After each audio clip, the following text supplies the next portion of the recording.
আসসালামু আলাইকুম। আমি মোহাম্মদ কে এম আমান বলছি। আজকে আমি আপনাদেরকে দেখাচ্ছি আমার একটা ছাদের উপরে অনেকদিন যাবৎ একটা গাছের টব ছিল।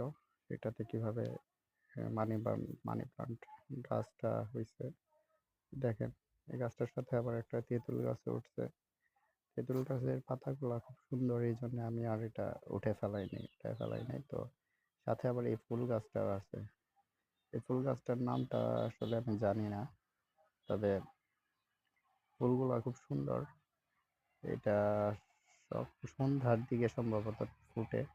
আমি যতবারই ছাদে যাই দেখি ফুলগুলা মানে হয় ফুটে গেছে, না হয় ফুটবে, এরকম একটা ভাব। তো ওই যে আমার মানি প্লান্টের পাতাগুলো দেখেন, এই যে সাথে তেঁতুল গাছটা।